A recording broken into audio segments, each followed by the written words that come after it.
All right, looks like we got both runners on the file select screen. So we're going to get a countdown going here in just a second, and we'll get started.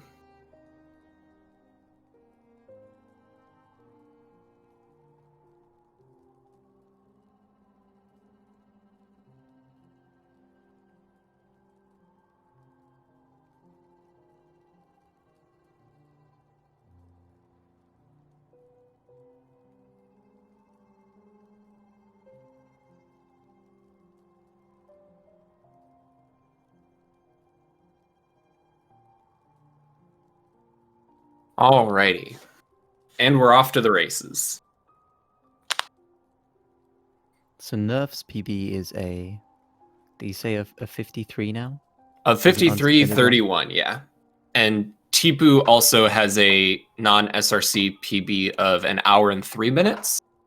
So we're looking at almost exactly a 10-minute difference in PBs between the runners right now. I think that's actually pretty average for the races so far. Yeah.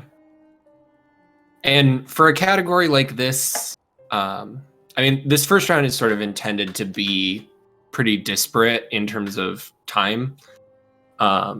This is a category that can lose you absolutely gigantic chunks of time, though. Like, there are sections that are 2 to 3 minute deaths, depending on how late it happens.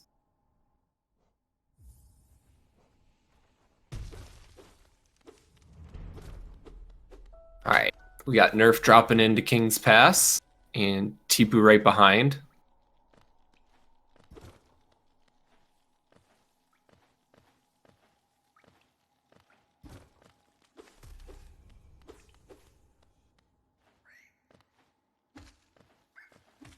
Pretty standard stuff. If people have been watching the other matches, King's Pass, pretty routine. Players just gonna make their way through as quick as they can, be moving along the way.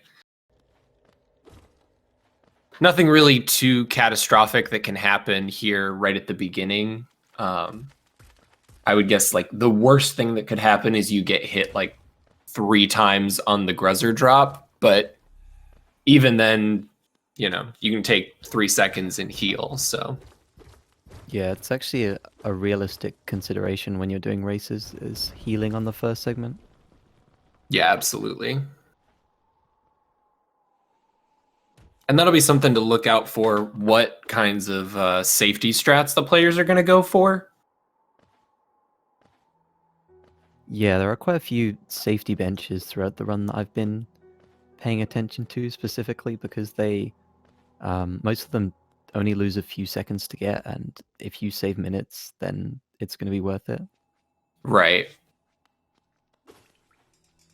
Yeah, like I fully expect both runners to take the King's bench after Wings before going to Hornet 2. Maybe the Camp bench as well, but... Yeah, the Watcher's Spire bench is another one that you can get in multiple different segments, like on the way to Isma's or on the way into Soul Sanctum as well. Alright. Coming up on the Aspid room, Nerf going for the bottom strat spike kill. Okay, doesn't get it. And Tipu as well, interesting.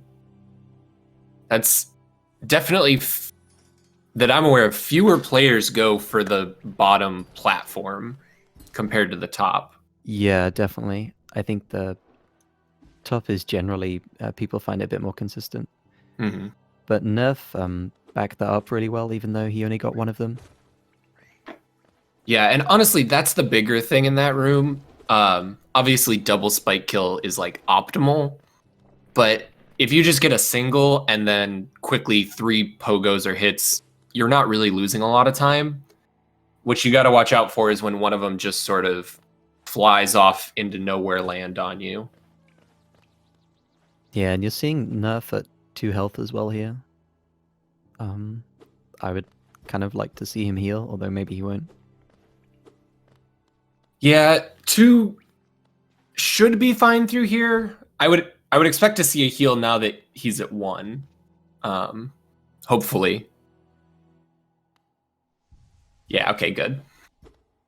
Yeah, 2 HP is pretty safe. There's not really anywhere that can like wombo combo you with a double hit. But Nerf got kind of beat up on the Gome room. I think got a little bit of that sticky wall happening, and the Vengefly beat him up.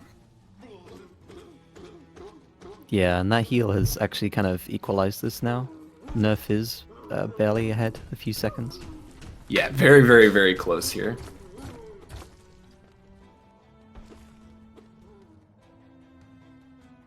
Which is pretty standard for the first split through VS. There's not a ton of time you can lose. There's not a ton of time you can gain. The tricks that you can do, you know, double spike, statue pogo, stuff like that, save pretty minimal time.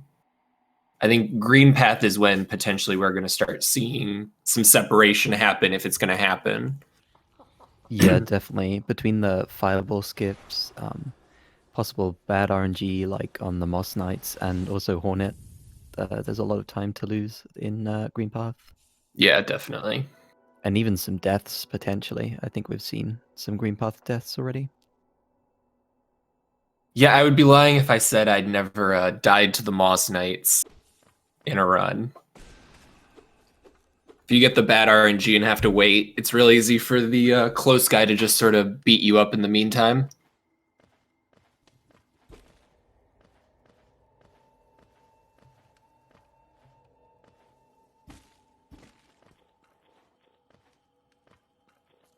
All right, so just coming up here, we're going to see a little bit of an RNG gate, I guess, with this Balder. Yeah, the Balder can spit. It's a 50-50 to spit a small Balder or a projectile, and it's 50-50 each time. So you can potentially lose a lot of time if it's feeling very rude, or, you know, save some time if you get the first spit, which it looks like Nerf got a first spit. I didn't count how many Tipu got.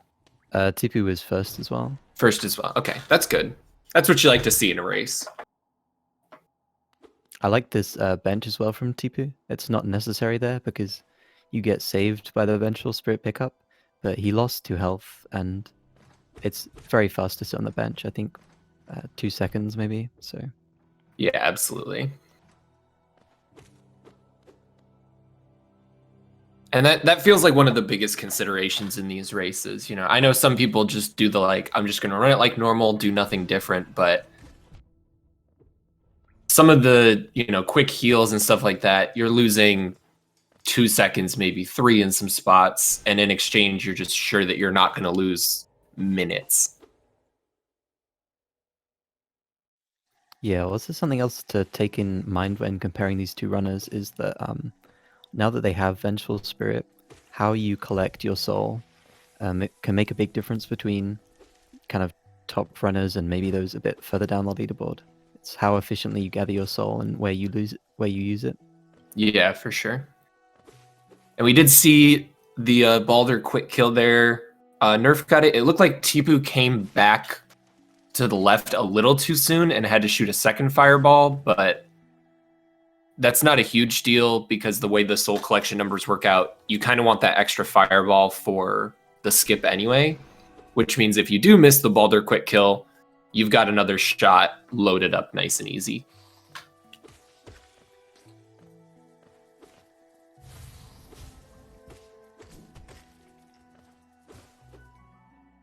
All right, Tipu coming up to...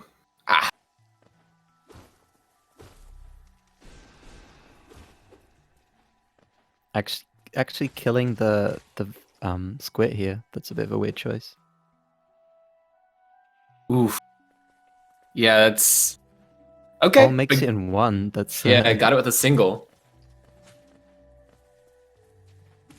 Yeah, I think he might be a bit nervous there, messing up that backup like that. Yeah, the first hit looked pretty intentional. I'm wondering if Tipu just wanted to collect the soul and was like, I'm just gonna get it the second try. Because killing the squid and then just doing, you know, the normal fireball skip is slightly faster than doing the pogo off. But also you run the risk of if you miss it again, now you either have to get it with one fireball or you got to collect soul from the birds in the room before, which is very slow. Yeah, and unfortunately Tipu missed the second one as well. And he tried to back it up in the same way with a single, but didn't manage that either. Yeah, I find the single on that last fireball skip really hard.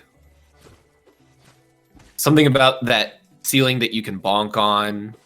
The middle fireball skip, the really important one that saves a ton of time. Getting that in one is tough but doable if you're in a pinch and you really have to.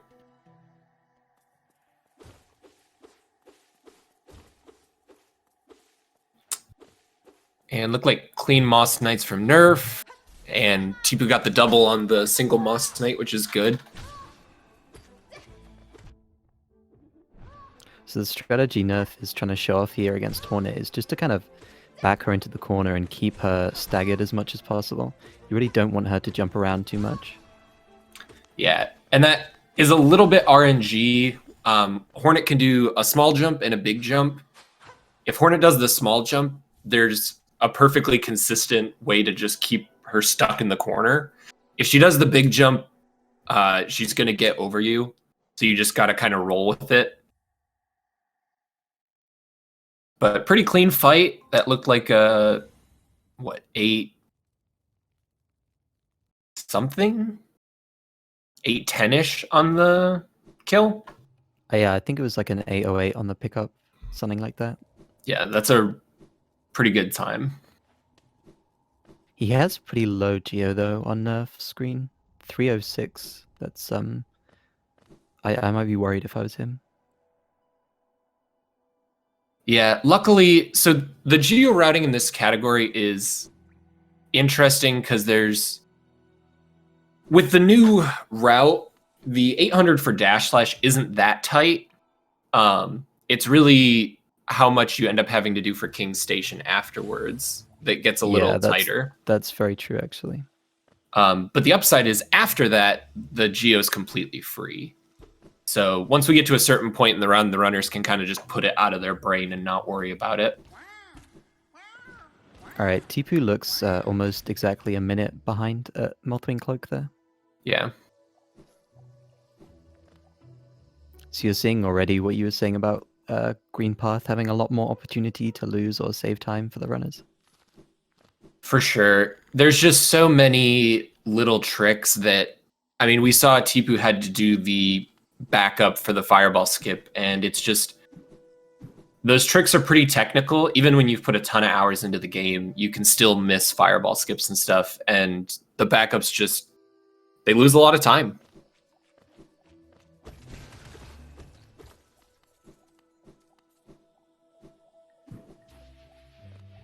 Nerf is coming up here on Explosion Pogo. Gets it first try. I was so offended watching Murray's race the other day. He doesn't even do Murray Pogo himself. I didn't catch that part of it to see if Murray went for it at all. Or did they just do like bog standard? Yeah, he just does the normal setup. That's a bummer. Yeah, there's a couple different ways to do the explosion pogo. There's like a really fancy one with a damage boost that saves a very, very small amount of time, but it looks incredibly cool. And that was a really good claw split from Nerf. Just under 10, it looked like. Yeah, he had a little bit of trouble with the Mantis Pogo there, but is experienced enough to kind of wait around for them to be in a good position and then try again. Yeah, and that's, these first few splits in the tournament really are just super technical, which can be really punishing and lose you a lot of time. You know, you look at the Mantis Pogo, like we saw Nerf do a really good backup and you lose very minimal time. But if you're a little less experienced, or if they get kind of out of your control, and you have to go all the way around, you're seeing here Tipu have a little more trouble wrangling the mantises, and makes the decision to just cut the losses, go around. But I mean, you can see how long of a walk that was. Going around loses you a lot of time.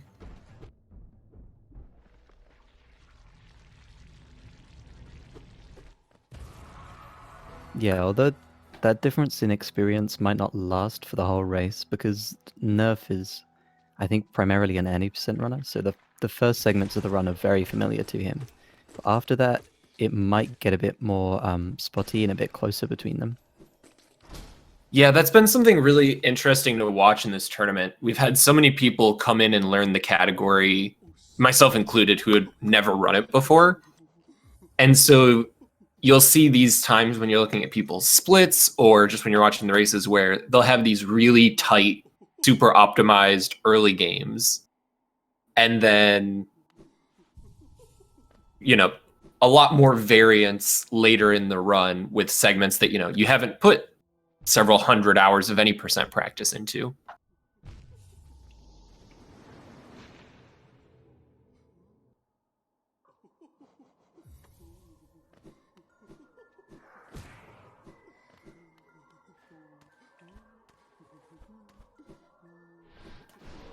Oh, that's an unlucky Shade Fireball from Nerf, right as he's about to go and do the pogo. Yeah, luckily managed to recover it. That's definitely the worst time to get it. Because if you have to readjust and the shade gets too far from where it spawns, it'll go back, and then you have to go leash it again.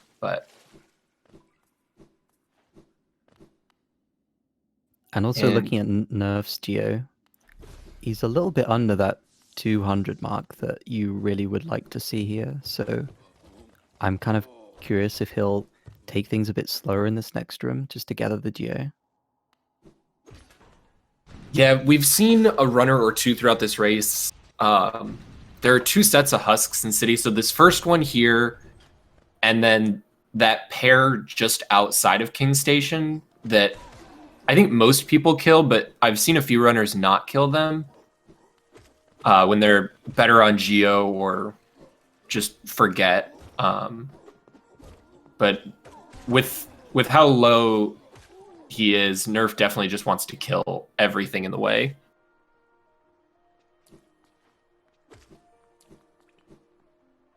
Tipu, on the other hand, has 227 after Shaman, so it's looking really good on Geo. And like you said about King Station, if you have a bit extra at //, you're not losing time for that extra, because it'll save you time for collection for King Station. So it's being a bit safe is much better than being sorry here. Absolutely. Yeah, if you're high on Geo, the worst thing that happens is you get to not kill a few husks on your way back from Sanctum. Whereas if you're low, you start having to kill enemies that are really out of your way. Tipu unfortunately got the Shade Fireball as well, but he also had a good recovery for it. Mm-hmm.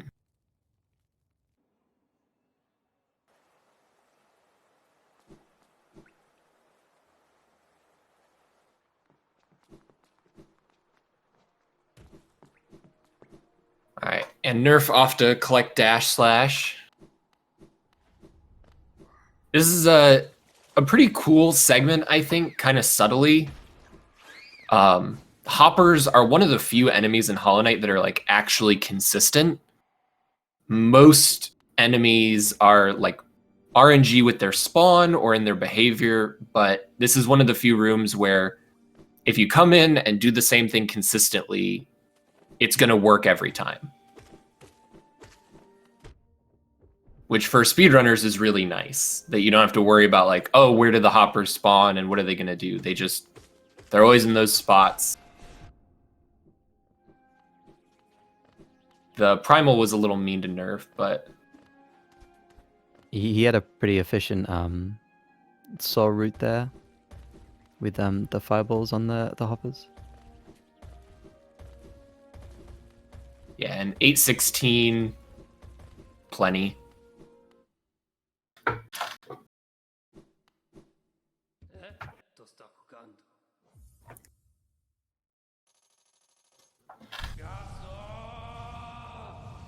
So we've reached dash slash, which I would say is sort of the defining feature of this category. It really breaks some things wide open, particularly in Sanctum, but just in general, this is the category I think that really most shows off all of the things that you can do with nail arts on 1221.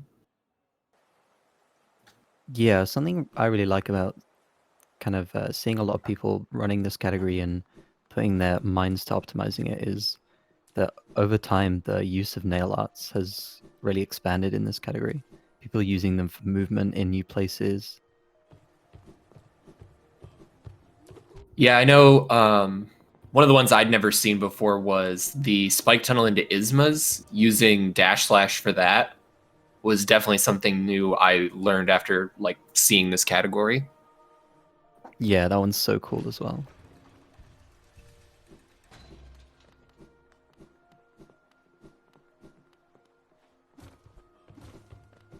That was a good time to heal from Nerf.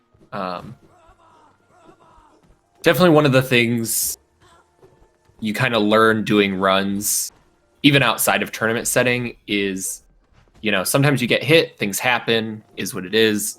You learn those spots that are like, you can get a quick heal in without losing any time, which is mostly elevators, but there's some spots where you're like waiting for a door to open or something. Oof. Tipu taking a lot of hits on that second row of hoppers. Interesting that they chose not to kill any of them. Yeah, that was curious. I wonder if that was a choice because he got low on health, or if he just prefers collecting that geo later on. Yeah. I'm also wondering, it might be a differing level of familiarity with the geo routing. They might have saw 800 after the first row and just been like, okay, I'm good, done. So Yeah. we'll see how that works out with the geo after Sanctum. And it looks like Tipu now has a difference about a minute and 40 seconds behind Nerf. I think the having to go around on Mantis Pogo lost a bit of extra time from that. Yeah, for sure. And Nerf just picked up Shade Soul. You saw the dash slash lever skip into the Elegant Key Room in Sanctum. It's hard to overstate how insane of a sequence break that is. Shade Soul is a huge damage upgrade. It's literally double the damage of our Fireball. And normally, to get that, you would have to get the Shopkeeper's Key in Crystal Peaks and then buy the Elegant Key for 800 Geo, which would then require you to either get the Lantern or dive. So you'd either have to revisit Sanctum, or you'd have to somehow come up with 2,600 Geo for Lumafly Lantern plus the Elegant Key, which is crazy slow.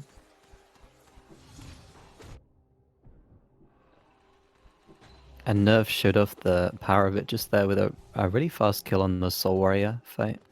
Yeah. Yeah, in addition to dealing double damage, the Shade Soul also has a much, much larger hitbox, which really helps with getting doubles on enemies.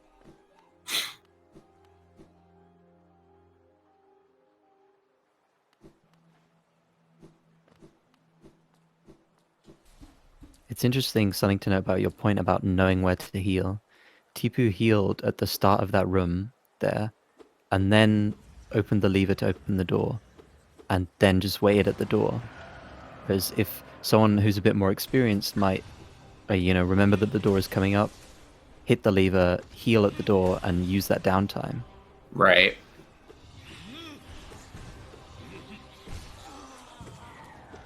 Yeah, it was interesting when Tipu was coming up Watcher's Spire.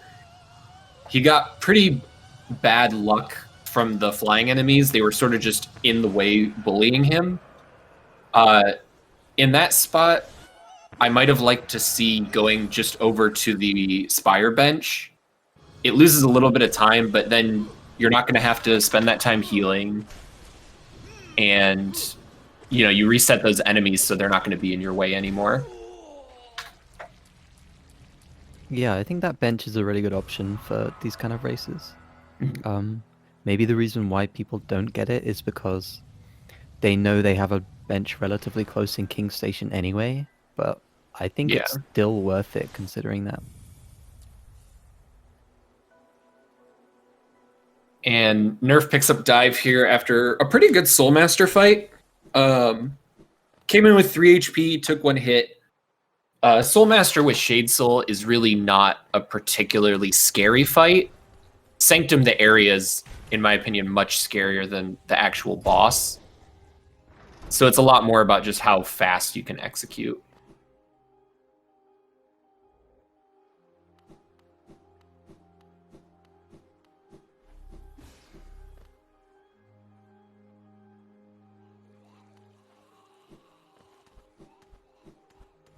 Tipu unfortunately missed a double on that Soul Warrior fight, or that would have actually been a pretty fast one.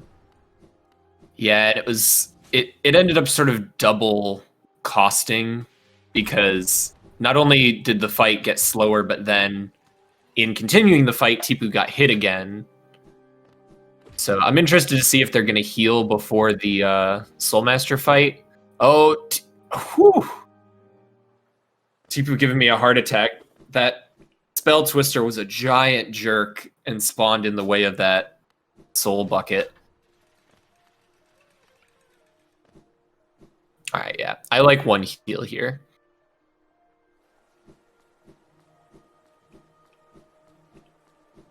And Nerf is actually looking very healthy on Geo.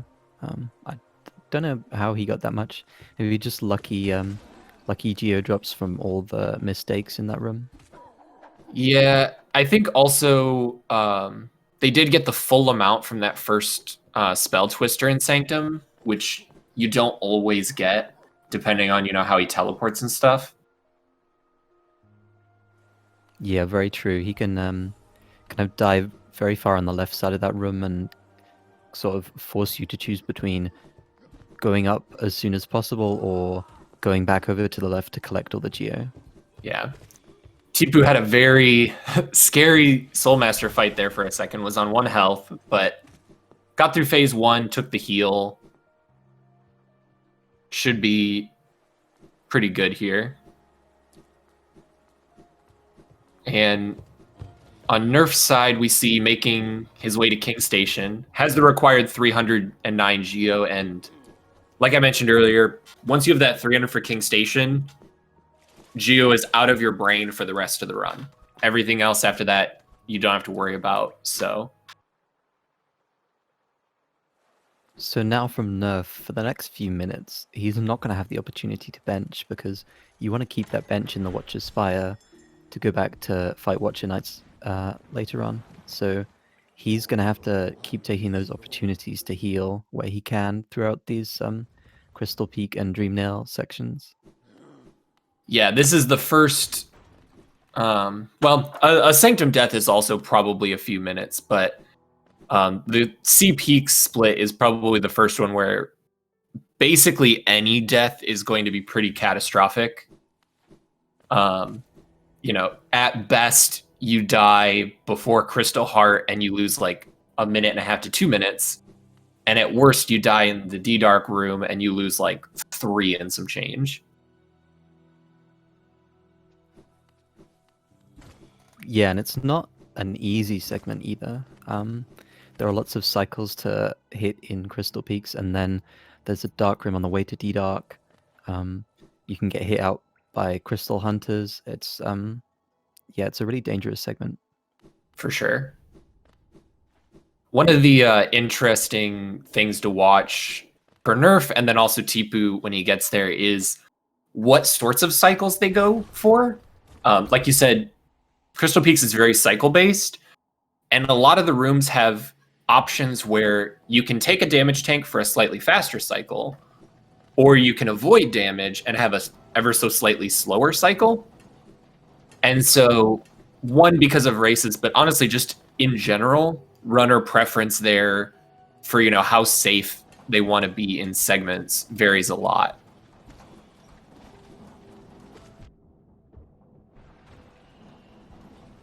Okay. And it looks like Nerf is going to be just the most safe. You see stopping for that heal there after, I think, taking an accidental hit to that crystal crawler or whatever. He could have been trying to do damage boosting through it, but I think that was accidental, yeah. Because it'd be interesting if he was trying to damage boost, but then also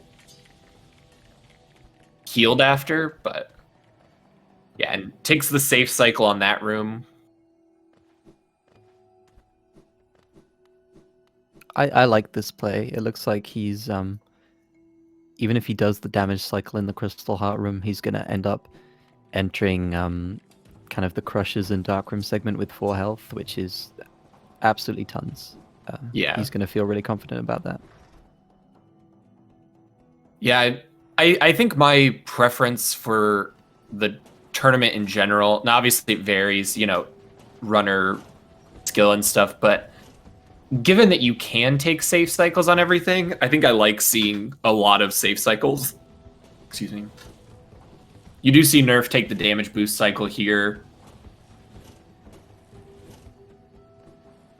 That's probably the most understandable damage boost to take, because that's the way you do it in any percent. So it's understandable to just say, like, I have my muscle memory for this. I don't want to learn a new setup and potentially mess it up. I'm going to take my one hit here. Yeah, that's a very valid choice to make, especially for races. Even if it's, you know, a few milliseconds slower than taking a different damage tank, you shouldn't really be thinking about that at this point.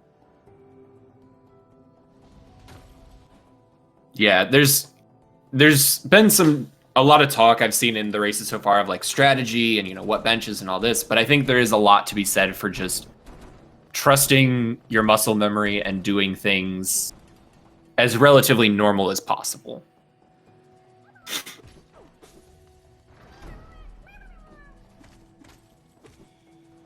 Happy to see Nerf save the grub here as well.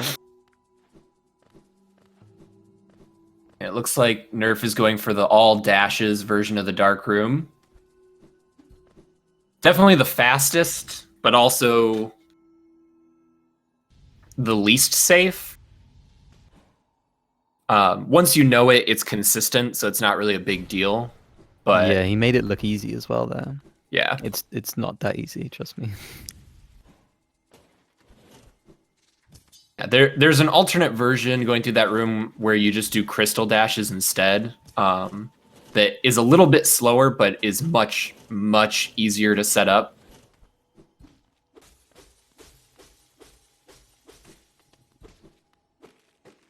All right.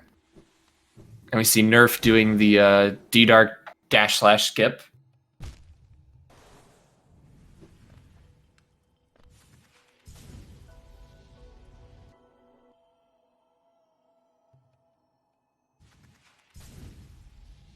One of those weird 1-2-2-1 things, where if you get the last hit on that crystal with /, instead of freezing you into the pickup animation, it instead keeps your momentum going, and then you slide off, take a damage boost, and you get control earlier than you would have. Unfortunately, Tipu took 2 damage in that in the shopkeeper's key room. I think he was trying to go for the damageless lantern pogo on the right side, but unfortunately messed it up a bit. Yeah, that room is really tough. Tipu doesn't open the lever, so they're gonna have to open that on the way back out from Crystal Heart. It does look like they're gonna go for the /skip here, which is pretty cool.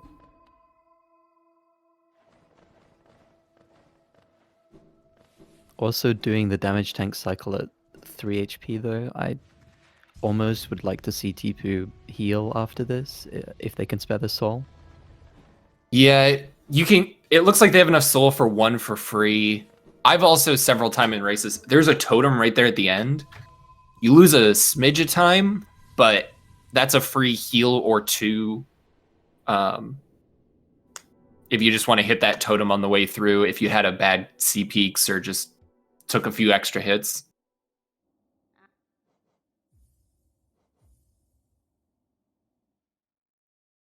He doesn't look like he's healing though.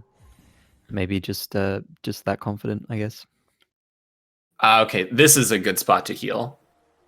I don't know if the not opening the lever before going to see Heart was intentional or just a mistake, but taking advantage of that, realizing, like we talked about before, you're going to have to stand there anyway. You might as well use that time to heal.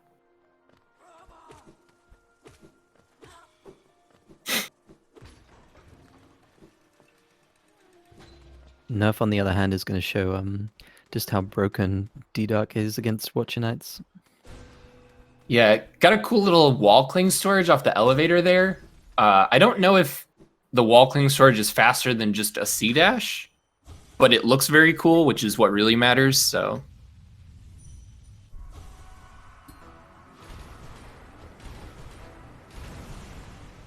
Tipu has a really interesting strategy for that dark room. He fireballed the Crystal Hunter and did a dash strat, but he took it very slowly and just kind of considering every dash before he did it. yeah, and that honestly makes sense. One of the things with dark rooms, because we're going to be seeing another one, is if you get hit in the dark room, you don't get the normal hazard respawn. You instead spawn at the start of the room, which is intended to be a mechanic to keep you from getting like stuck in a dark room. But for speedrun purposes, it means that hits are sort of double punishing. And that dark room in particular, even more so because there are spikes on the floor. So you can potentially take a hit and then fall into spikes, take 2 quick damage, the room gets reset, and it's just sort of everything falls apart instantaneously.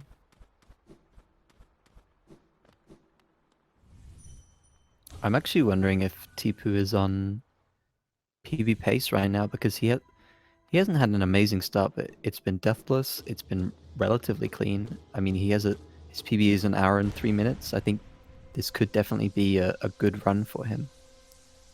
Yeah, I have to imagine this is, if it's not PB pace, it's got to be incredibly close. But I would guess Tipu is currently on PB pace.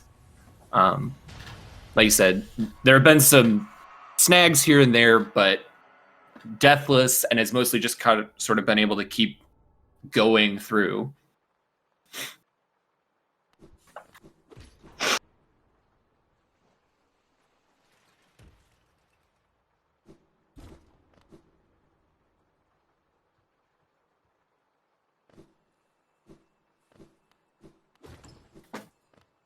On Nerf's end, one, picking up that geo chest. I mentioned earlier that like the geo route stops being relevant, and it's basically exclusively because of that geo chest.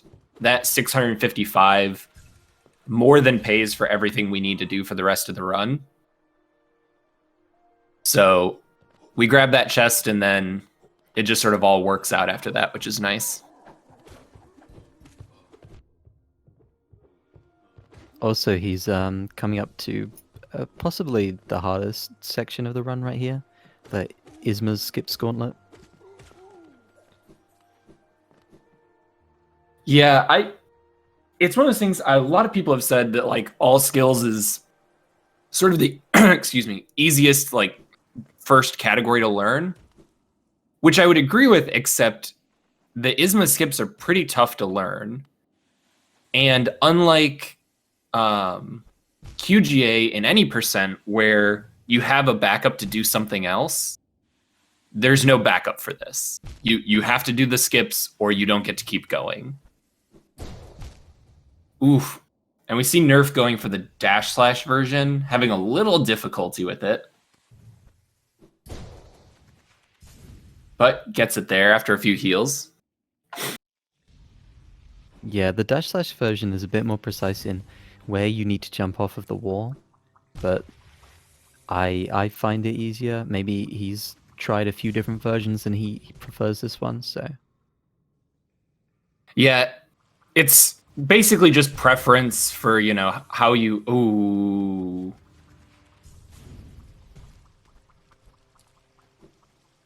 Okay. This is a really precarious position for Nerf because we were just talking about Geo. You do need that 655 Geo. And one of the easiest ways to completely brick your all skills run is to die in Ismas and then die trying to get back. Because now all of a sudden you're 600 Geo short and there is not a good place to get that.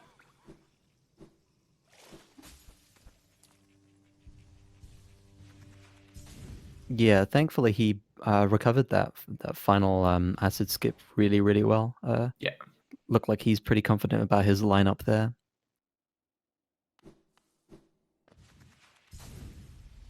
Meanwhile, I think Tipu is about 2.5 minutes behind, by the way. Yeah. Tipu did make it through Watcher Knights, though, which is good. Went down to 1 health. It's joked that, you know, that fight is a glorified cutscene because of D-Dark, but honestly, like, you can still get hit weird on bounces. If they start rolling around, they can catch you out of position. It's definitely not free. Even if it's D-Dark makes it much easier than the any percent version of the fight.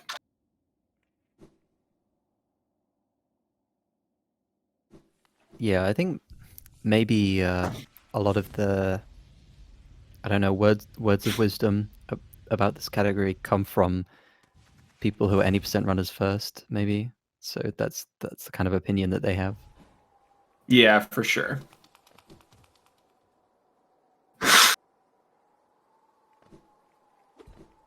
So Nerf is heading down into Basin, dealing with the Maulurks. You can avoid damage on all but one of them if you move consistently. But you can get clipped like Nerf did there. And it looks like he's gathering soul for a heal, which I really like. Potentially a heal, maybe just for the fight. That was a really clean Morlux, though. Yeah. Only gained that 1 RNG hit.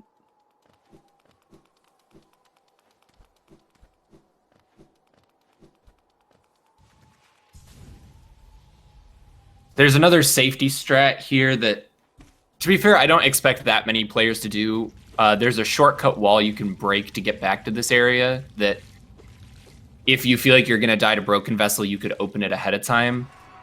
I don't expect to see a lot of players do it because it is pretty slow. And Broken Vessel is not the hardest fight in this run, but it is an option. He can be deceptively difficult at times. Once you get him locked down, you can stun lock him very consistently, but he has very unpredictable movements before that point. He can jump around the room, jump on top of you, especially if you go in with 2 or 3 health. I could see people taking the breakable wall there. Yeah, absolutely. And because of that, like you said, because that Maulurk RNG potential hits, you know, you could be coming into that fight with 2 health. All right, we see Tipu get all the acid skips in the spike tunnel, which you love to see because it's very time consuming if you have to come back down here.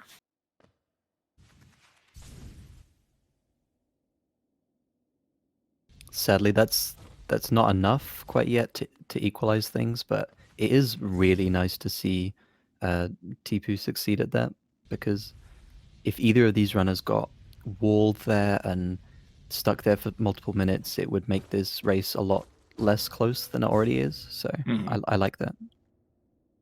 Yeah, and like on an individual level, I think Tipu took got the spike tunnel second try and the other acid skips first try, like I gotta feel like Tipu's on pace for a pretty real PB at this point, which honestly is like just as good or potentially better than winning the race. It's just, you know, getting a big PB in a race scenario is super cool. Yeah, that's very true. Especially because this is the first race for both of these runners, so getting a race PB your first time, that's a big confidence boost. Mm-hmm.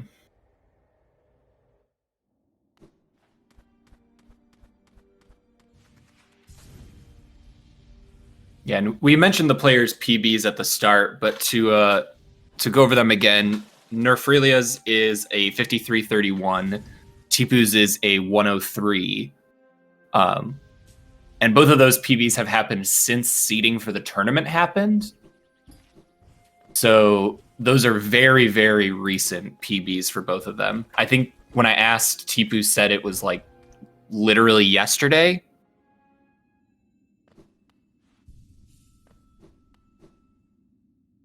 Alright, so Nerf here coming up on another quite difficult section of the run, the Hornet 2 fight, and taking a very valuable bench there.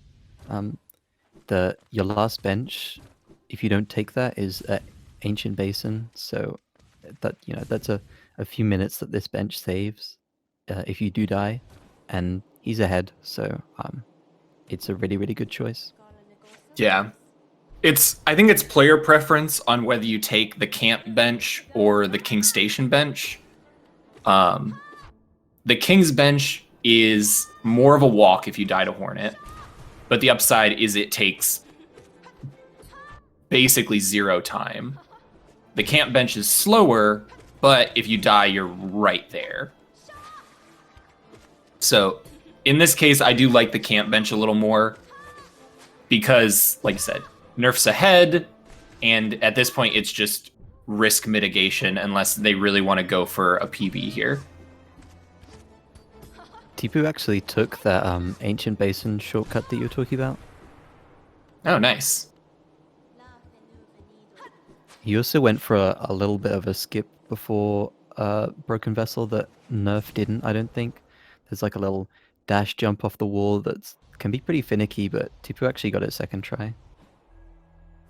Yeah, I know a lot of people don't go for that at all, just because it's a little finicky, it's a little tight. You need to get a dash cancel jump off the wall, which preserves dash momentum into the jump.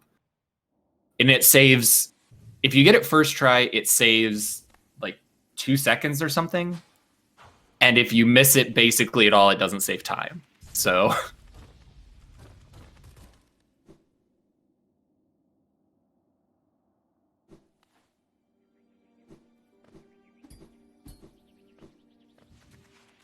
Nerf had a pretty nice Hornet 2 fight there. She can be a bit annoying with throwing parries at you, jumping around, trying to get away from you, not giving you many double hit opportunities, but he had a pretty clean fight. I think ended it on 3 health, which is perfectly reasonable. Yeah, for sure. Something that, I think Hornet 2 is, I would agree, the hardest boss fight of this run. Something that doesn't get as much talked about because people are like, oh, this, the boss fights are a little easier in this than some of the other categories, is the boss fights in this category all feel like they have really, really high variance. You've got Watcher Knights where if they roll and you can't D-Dark them, you lose a ton of time. You've got Hornet where if she parries and jumps out of your fireballs, you lose a ton of time. You've got THK where if he parries and does a bunch of dashes, you lose a ton of time. So this run has a lot of variance in its boss fights, which makes the movement sections all the more critical that you're really tight and consistent through there because you need that time save. Yeah, that's very true. And I think for the boss fights, it's often emphasized how much easier they are than the any percent ones, but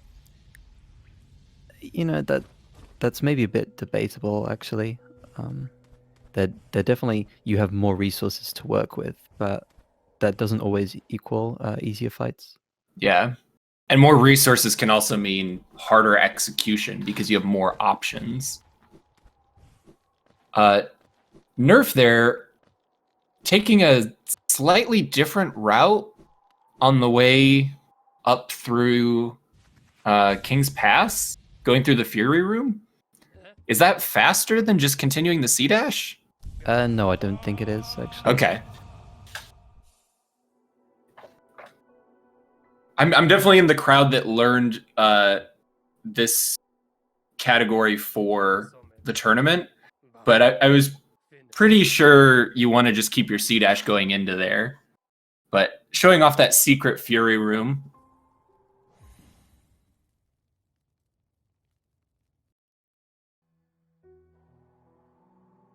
Alright, Fubtrick, if you're curious about the category rules, all skills means in this context, it means all the nail arts, all the movement abilities, and both levels of every single spell in the game.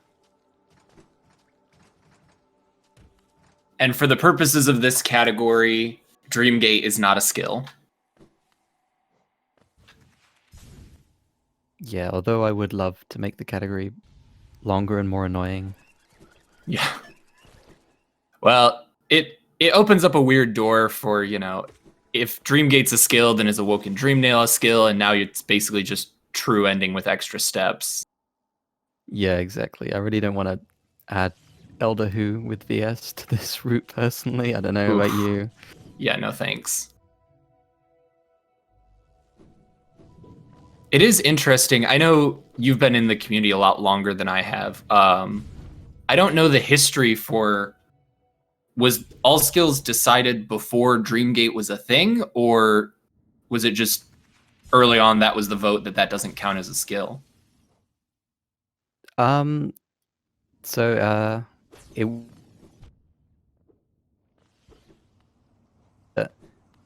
a few of us decided that we would like to be able to do a category that's kind of in between 80% and true ending, and the skills that we settled on were just the things that we thought would make a fun run that wasn't too annoying to do.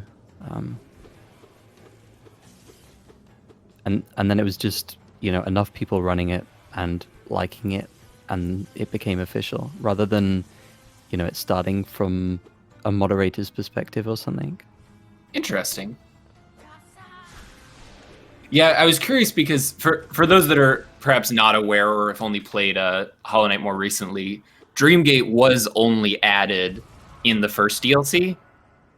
So potentially, it could have been, this didn't exist when the category started, and it would have been clunky to add it.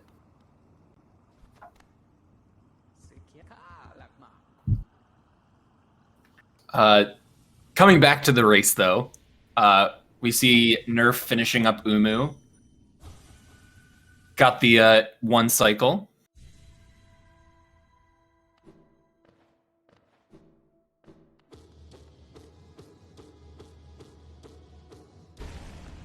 I need to learn that one cycle, actually. I've been putting it off.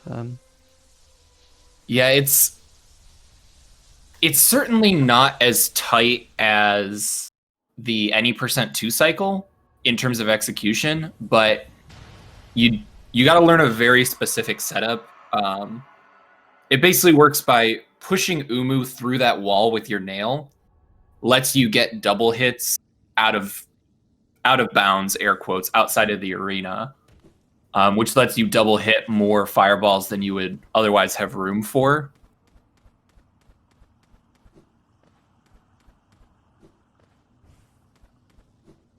Also, interestingly, it doesn't work on the left side of the arena.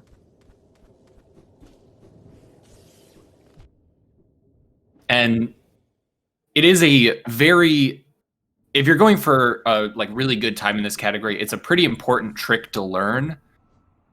You're saving 20 seconds-ish from not having a second cycle, but also Umu is a really RNG-heavy boss to start with, because you can get fast attacks, slow attacks, and you can get extra attacks.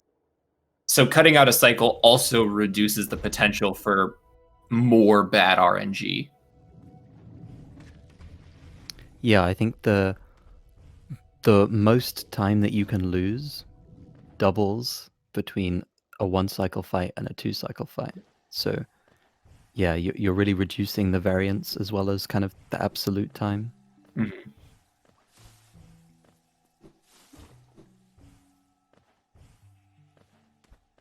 So we see Nerf here going up to grab Great Slash. This is a really, really movement-heavy split,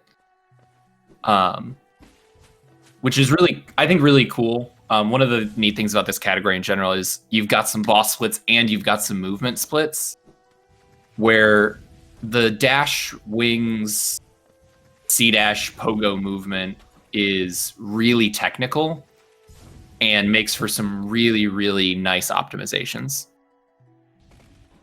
Yeah, it's almost like a mini look at something like 106%, for example. But like, in a small package where you can actually, just sit down and do a run and not have to take the entire day. Right. Yeah, wings, it's always been a bummer to me that any percent doesn't need wings. Obviously, it makes it faster, but wings movement in this game is so intricate and cool that I really just want more of it. Yeah, I agree with that. Although it does give this category and true ending a bit of variety compared to any percent that they don't get that. Yeah, that's true.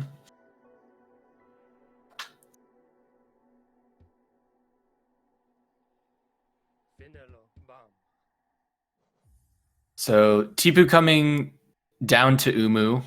We'll see if they go for the 1 cycle, if they just do, sort of an any percent style 2-cycle setup, what strat they're going for. And then on Nerf's end, he's heading down to Deep Nest after picking up Howling Wraiths, which is another sort of scary segment of the run.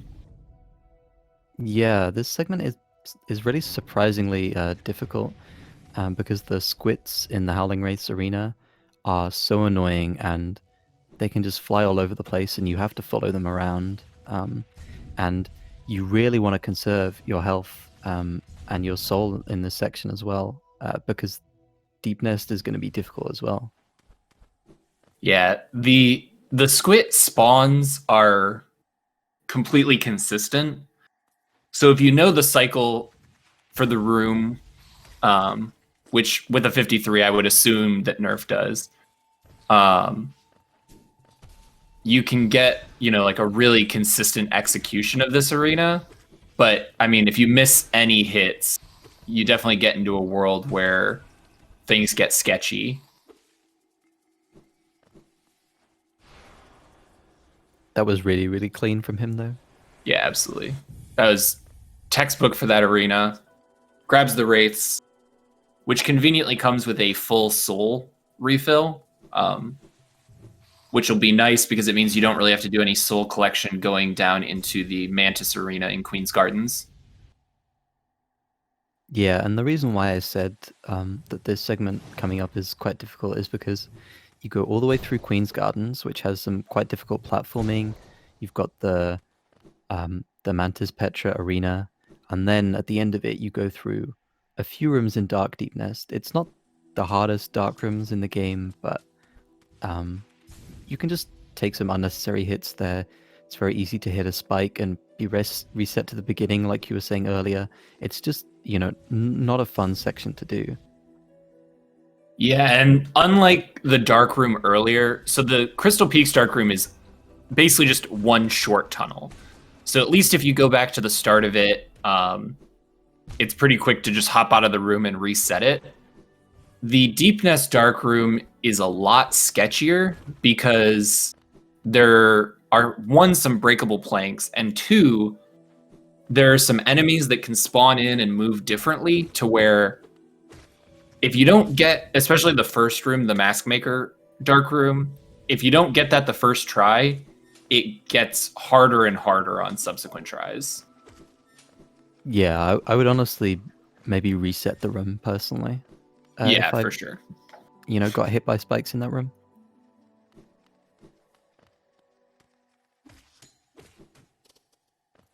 Tipu, by the way, did do that any percent setup that you were talking about. It's at least a very consistent 2 cycle to get if you're not going for the 1 cycle.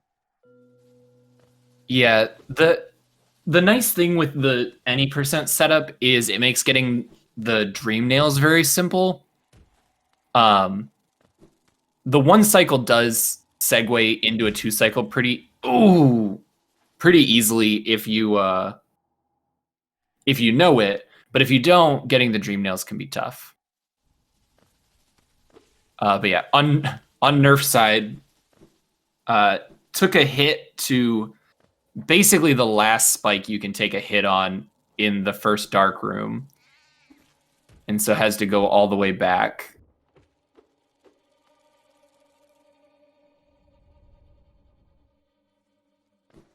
Yeah, So now, he took the choice to reset the room there, like I was talking about, which very quick thinking there, just to make it completely consistent again. yeah, very smart. I think I would have liked to see a heal. The dark rooms after the Mask Maker one are not as scary, especially because I know Nerf has a lot of any percent background. You can kind of let that muscle memory carry you. That said, 2 health is very scary in an area where you can take an enemy hit into spikes and just be dead instantly. Yeah, exactly. And even this this devout that's coming up here does 2 damage if he hits you, so I wouldn't like to be too healthy, although he's done any percent, he's practiced with these enemies. I don't think he's expecting to take damage. It's still a bit uncomfortable position to be in. Yeah. Yeah, and easy kill. If you have 6 soul, a D-Dark plus a Shade Soul is completely free. I think maybe if you mistime it and the Devout runs away from you super fast, you could miss it, but even then I think you'd get a double on the Shade Soul, so as long as you have enough soul coming into that Devout, it's pretty free.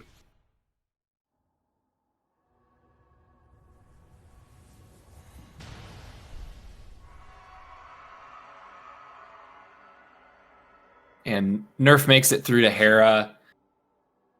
Given the difference in where we're at with the 2 runners now, I think the time passed for being able to Tipu being able to catch up, barring something insane.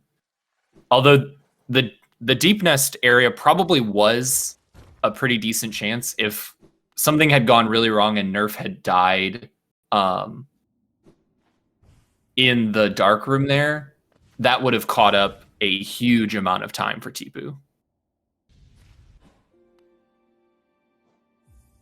Yeah, Tipu, by the way, showing a little bit of unfamiliarity with some of these rooms. Maybe it's race nerves, or maybe he just, because he's quite new, he hasn't had quite so much time to, fully learn all the run, especially towards the end where we are now. So we might honestly see the races even diverge further as Tipu gets, a little bit more out of his comfort zone, I guess. Yeah, and specifically that great slash split is one it's easy to ignore because, like we talked about earlier, it's just movement. So it's really easy to just say like, well, I'm not going to die on this, so I don't need to practice it as much because it's not scary. But you can lose a lot of time just to movement. I think that's one of those subtle things in Hollow Knight that it doesn't feel like the difference in movement makes as much of a time difference as it does sometimes, but it really is huge.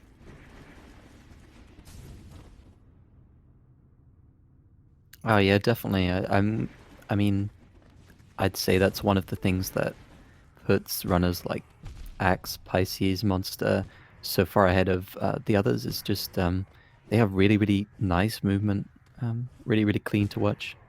Mm-hmm. Nerf with a good sibling climb there. The siblings deal double damage, so you do only have functionally 3 health there, but not too big of a problem.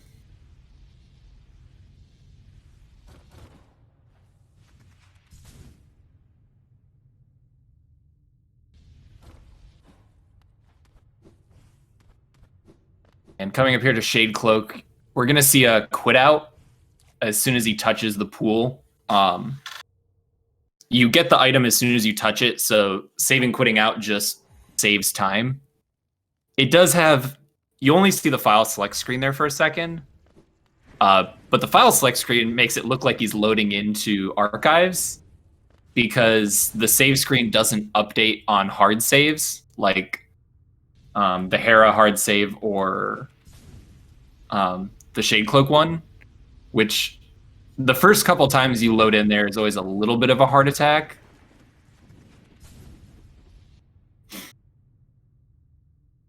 Yeah, interesting anecdote about that Shade Cloak quit out, by the way. Nobody was doing it back in the day. Nobody timed it, nobody considered it. Until at one point I watched a run from someone who, just started running the game. They didn't know what they were doing, and they quit out at that point, and I thought, well, that's silly, that's not fast, and nobody does that, right? But I thought to time it just in case, and it saves 10 seconds. It's just one of those weird things where, like, just someone looking at it, with their own perspective, just finds like a little time save like that. It's quite neat. Yeah, that's one of the cool things about speedrunning is it feels like for a lot of games there's just always more to find. Even the geo routing in all skills has even been updated within the last year in a pretty significant way. Yeah, and that was I think Pisces who had the biggest hand in that, and he was relatively new when he was making those changes to the route. So like a fresh pair of eyes really matters a lot.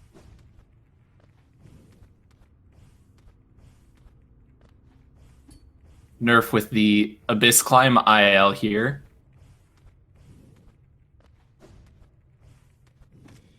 That was a good backup there for missing that spike pogo. Recovered that really nicely. Abyss Climb is another area where you can lose a lot of time if you just don't know the route up the room, because it sort of feels like you can go any way, but there really is a very fast route up there with all the pogos and stuff that you saw. Yeah, exactly. And any hazard hit you take usually puts you, halfway down the room again. So you really want to be tight on your movement there.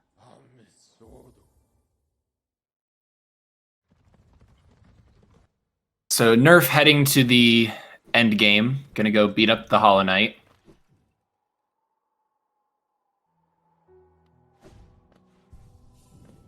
We'll see if Hollow Knight chooses to be nice. This is one of the heaviest RNG fights in the run, if not the most RNG heavy. You really want to be Abyss Shrieking. A Shaman Stone Abyss Shriek deals 120 damage, whereas a Descending Dark only deals 88, and a Shade Soul deals 40. But you can only really get a full Abyss Shriek in on certain attacks, and you have to hope that he doesn't, teleport out or run away from you. Yeah, we'll see, less familiar runners going for more Descending Darks because it is your second highest damaging spell, so it's not a bad choice. But if you're really, pushing it for the time, then Abyss Shriek is what you want to be focusing on. Yeah. As nice as the D-Dark machine is, because on 1-2-2-1, the iframes you get are so huge that, in a pinch on this fight, if you just hit D-Darks over and over again, you're basically not capable of getting hit. It is less damage. Going pretty well for Nerf so far. Taking 3 hits already, but, already in the self-stab, which is nice. And I really like this heal here. Yeah, for anyone who doesn't know, he takes only 1 damage from any hit that you get in on self-stab, so it's, you know, it's pretty much a free heal. And wow, he's going down to 1 health here. Ooh, yeah, that... I mean, you can see there how scary the Abyss Shriek strats are, because you need to be so close. And, yep. That's so close to the end of the fight as well. Yeah, that's the final scream. I think Hollow Knight must have been on, you know, tens of health, maybe. That's so unfortunate. Yeah. Really, really unfortunate spot to take a death there, but does illustrate well, you know, how scary the Abyss Shriek strats are. You know, you got to be so close. It's easy to just take a lot of extra hits.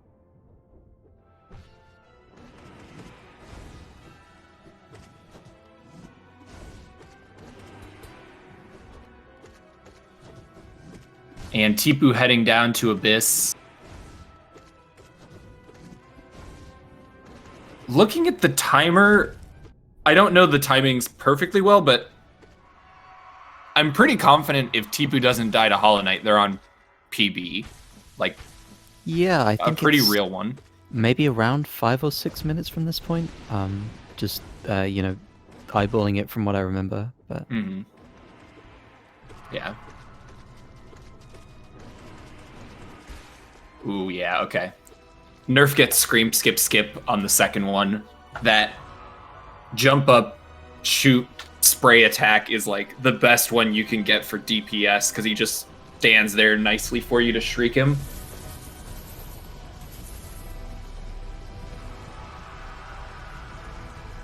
GG to Nerf. Not a GG. PB, but a really good time for a race. I mean, that's kind of on the lower end of the race times that I've seen so far. Sort of maybe middle of the pack, so I think that's a pretty good one for your first time. For sure, and especially considering that death, you know, that was a mid 54 if Nerf hadn't taken that death. Yeah, and just to emphasize again, a death to Hollow Knight is really, really possible, even for people who are well practiced. So it's not, you know, you could have seen any number of runners take that kind of death. For sure.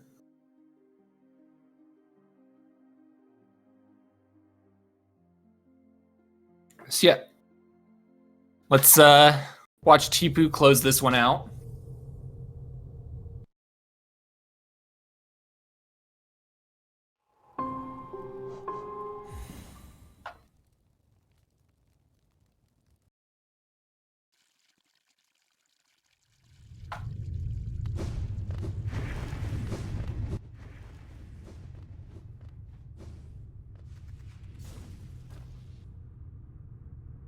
Getting these big C dashes on the way back, very important. Something we didn't really talk about during the run was like when you C dash versus when you dash. Anywhere that's going to be more than 3 dashes, it's going to be faster to just do a crystal dash. And these rooms are a little dark, a little cramped. So knowing the optimal places to get your C dashes in is really important and saves some time.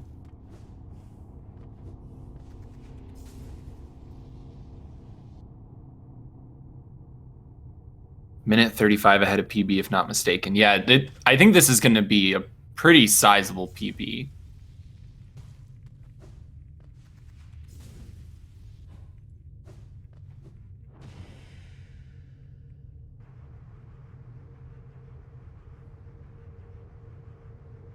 I think this will make it one of the closer races as well so far. Yeah. If he finishes this out, you know, with like a 101, 102. Yeah, and I mean, at the start of the race, we said, you know, there's a 10-minute difference in their PBs, but like you can see here where we're less than 5, right? Potentially. You can really close the gaps even with pretty big gaps in PBs in this category, because, you know, you take a death, that's a pretty large chunk of time, you know.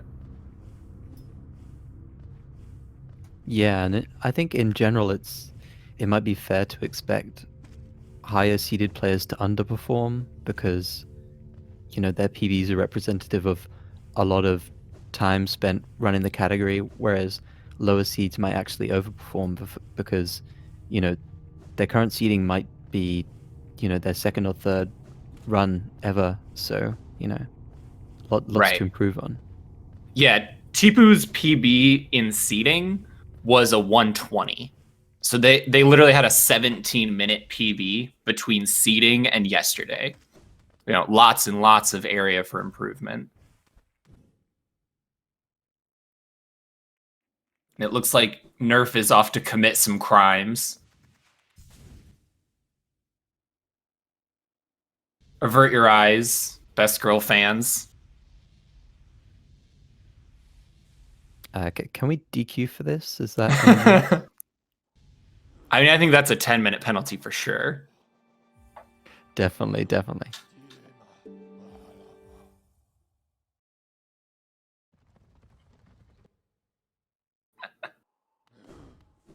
All right. Tipu coming up to Hollow Knight. Hopefully going to bench in Dirtmouth. Yeah.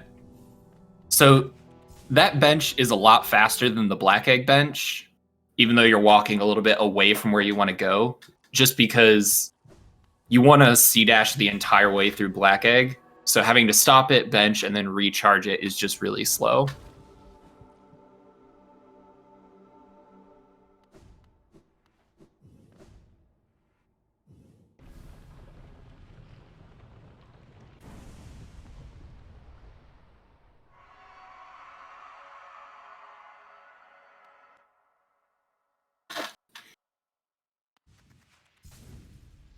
So yeah, assuming a decent fight, I think Tipu's looking at like a 102-ish here.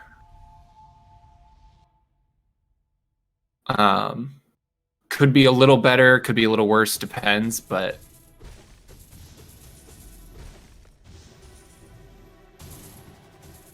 I think this has been a really good race from both runners. I'd like to say it, you know, thank them for this was a really fun race to come. Yeah, it stayed relatively close. I mean, we saw some gap emerge because of just difference in PBs and experience or whatever, but it was a really, really good race. You know, we didn't see any like, oh, someone died early to Crystal Peaks and we were 11 minutes off because of that or whatever, right? And this has been a really good fight for Tipu, like really getting good shrieks in there. Oof.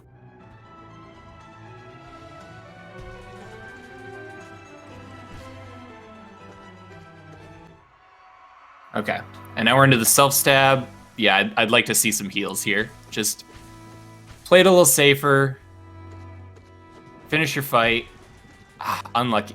And right there with that dash back from Hollow Knight, you see what we were talking about with he can just be a jerk. You know, Tipu went for that shriek and Hollow Knight just backed out of it on him.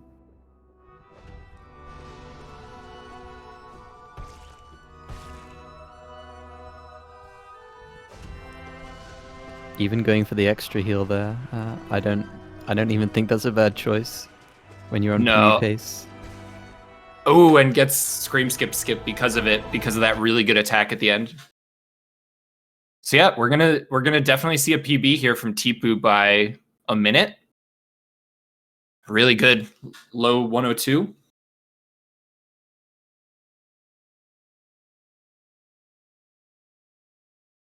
Keeping us on our toes during that Hollow Knight fight, giving us the fear.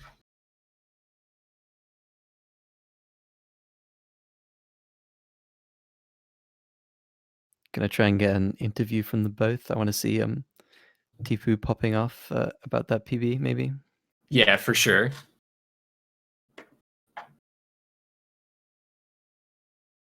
GG again to both runners. I mean, so we're seeing a 7-minute difference, give or take, in their times, and they had a 10-minute difference coming in. So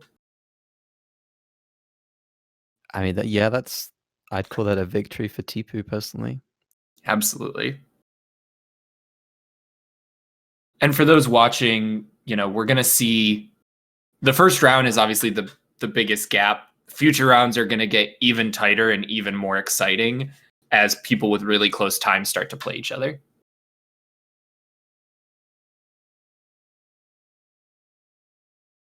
How's it going, Tipu? Hello, nice. Very, very nice. Yeah, GG on the PB. Yeah. Yeah, congrats. Thanks. What was Nerflrelia's time? My time was a 55:38. My PB is a 53:31, I think. Okay, that's nice. Yeah, really solid run, both of you. Yeah, it was a really good race to watch. Pretty close for most of it. Really, for a lot of the race, we were within like one large mistake, just flipping things around. Yeah, for sure. I think if I died to the Isma skips, I think it would have been like a lot closer to end with. Yeah, those were very, very. Yeah, that was pretty sketch there. I think you did the Yes. final one on 1 health. Very scary. I think I got them pretty cleanly. Oh Yeah, no, yours you did a was great clean. job, Tipu. Yeah. Yeah. It was a second try on the spikes and then first try on both of the acids is super solid. Yeah. Chat asking, yeah, Tipu did PB by.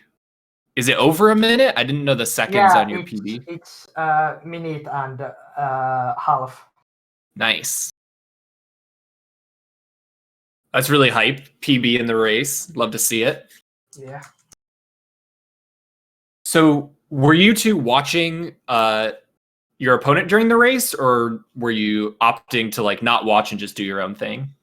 Yeah, I was had the stream trying, pulled up. but it just confused me, so I needed to turn it off. And Nerf, you said you were watching. Yeah, I was. I think Yeah. Tipu, you have like basically have like all the really good fundamentals down. It's just like all these really small things. So it's like really good. Especially considered you were like what your PB was like a 120 or something before the tournament. Yeah, I mean, I started running all skills 1 day before registration closed, so Oh wow. Yeah, that's pretty Yeah. impressive. Yeah, that's insane. I don't know, do you still see my stream, but I show my splits now there, so if you wanna see them. Yeah. How do you guys feel the race went for you? Any like big mistakes? You're like, man, I wish I'd done that better, or any like super insane splits you had, or? You can go first, Tipu. I don't know. I had really bad early game until Crystal Peaks that I saved 30 seconds over my PB in Descending Dark Split, and that was just because of Dark Room and that stuff. And then I just got many golds, and then I needed to play THK pretty carefully because I was on 1 HP and it was really scary. But yeah, there were good splits. Yeah, THK can be a scary, scary fight. Yeah. What about you, Nerf? I thought it went all right overall. I was really happy with Peaks. I thought that went really well.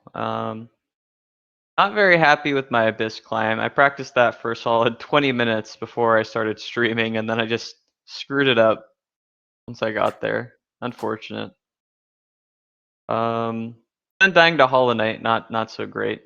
Yeah, I mean, Prior to that death, though, it looked like you were on pace for like a low 54. Yeah, yeah. So, I mean, for a race time, that's still really good.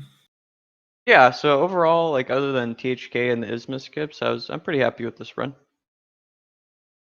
Awesome. Any shout outs, thanks, etc. before we wrap it up? Thanks to Comms, thanks to you guys for commentating the race. Thanks to Speed Gaming for allowing us to use their channel. Thanks to everybody who's worked on the tournament, and yeah, it was fun. Great. Yeah, I have nothing more to add for that. Cool. All right, it was a pleasure watching you. Actually, I really enjoyed coming that. So thank both of you for competing. Yeah, amazing race. GG again to both of you. Yeah, GG. GG's.